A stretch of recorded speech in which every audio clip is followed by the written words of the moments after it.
Have you ever sat by the phone, waiting for a call that never comes? It's a quiet kind of ache, one that builds over time. When your kids or grandkids get busy, it can feel like you've become invisible in their world.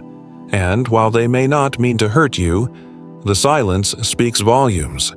But here's something you need to hear. Your worth is not measured by how often the phone rings. In fact, what if I told you this quiet season, this loneliness, could be the start of something powerful? In this video, we'll show you how to turn that empty space into strength, joy, and purpose after 65. From practical mindset shifts to meaningful activities and healing habits, you'll discover how to reconnect with yourself and the world around you. Because you don't need a call to feel loved. You need a spark, and it starts here. Now, let's dive into the first step. Number 1. Reframe the silence. When the phone doesn't ring, the first thing we often do is blame ourselves. Did I say something wrong? Do they not care anymore? Why am I not important enough? But here's the truth. Most of the time, it's not about you at all. Today's world moves fast. People, especially younger generations, are overwhelmed, overstimulated, and often just trying to survive their own daily chaos. That doesn't make it right, but it helps you take a deep breath and let go of the shame. This mindset shift is your foundation. You're not forgotten. You're just not on the radar right now, and that can change. But even if it doesn't, your peace does not depend on their schedule. Number 2. Reconnect with yourself, not just others. Here's a surprising truth. Sometimes the reason we feel so shaken by the silence is because we've forgotten how to enjoy our own company. After decades of raising families, taking care of others, or being in constant motion, stillness can feel unfamiliar, even scary. But this is your opportunity, not to wait for someone to rescue you, but to reconnect with the version of you that may have gotten lost along the way. Ask yourself, what did I love doing before life got so busy? What sparks my curiosity today? When do I feel most alive, even alone? You could rediscover painting. You could learn photography. You could start a gratitude journal, or take solo walks that become your daily therapy. The goal isn't to distract yourself. It's to reclaim your identity outside of anyone else's approval or attention. Because when you're lit up from within, the silence no longer feels like emptiness. It feels like peace. Number 3. Build a new connection routine. Now, let's be real.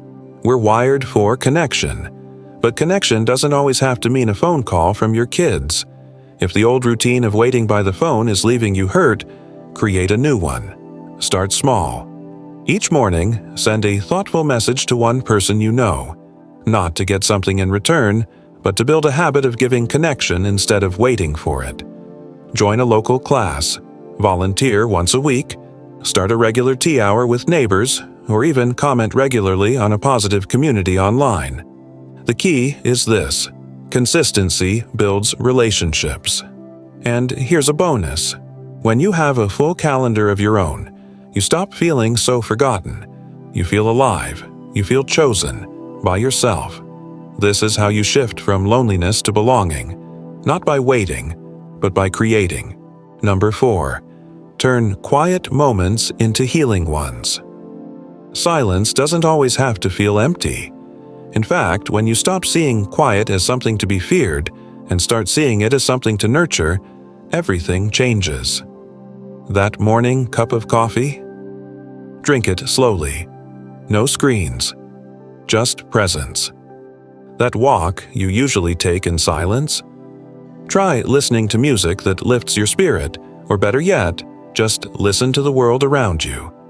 The truth is, some of the most powerful healing doesn't happen in conversation. It happens when we're alone, and finally able to hear ourselves.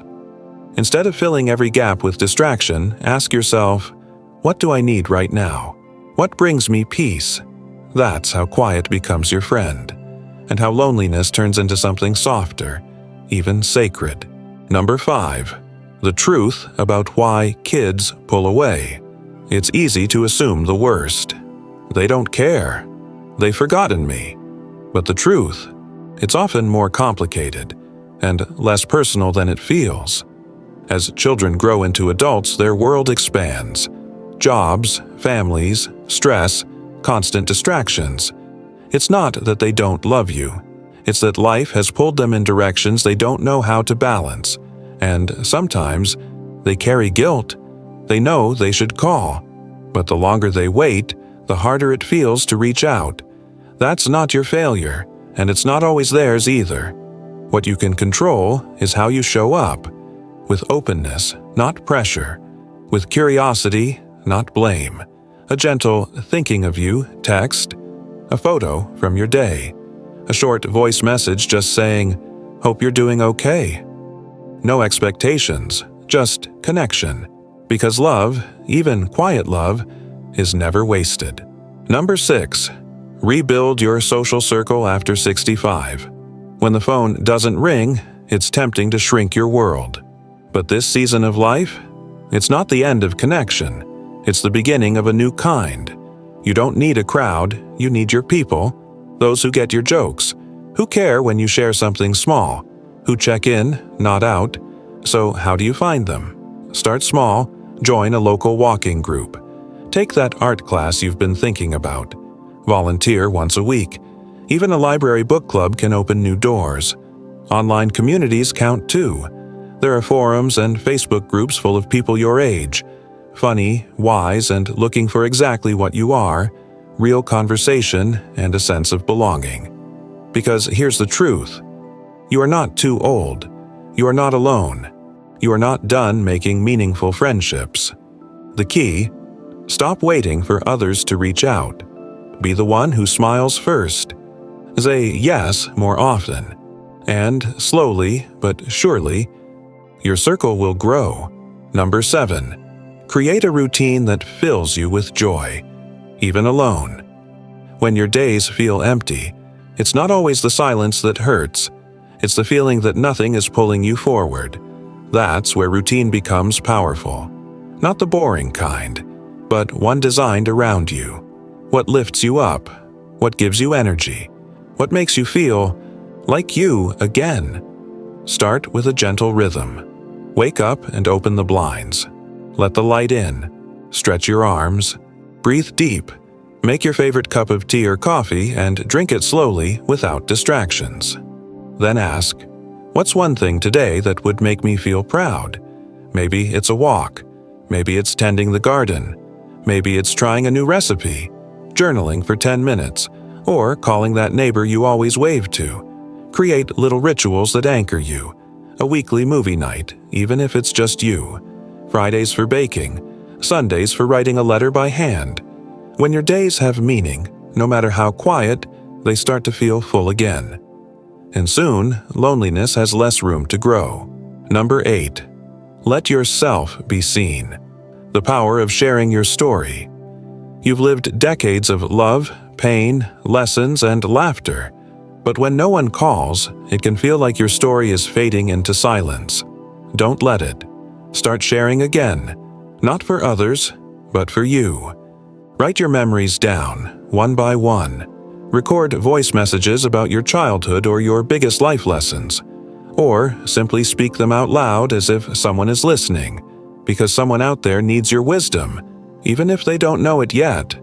If you feel brave, post a photo with a caption. Join an online forum or start a blog. There are people out there hungry for real voices, real stories, yours included. And here's what happens when you share.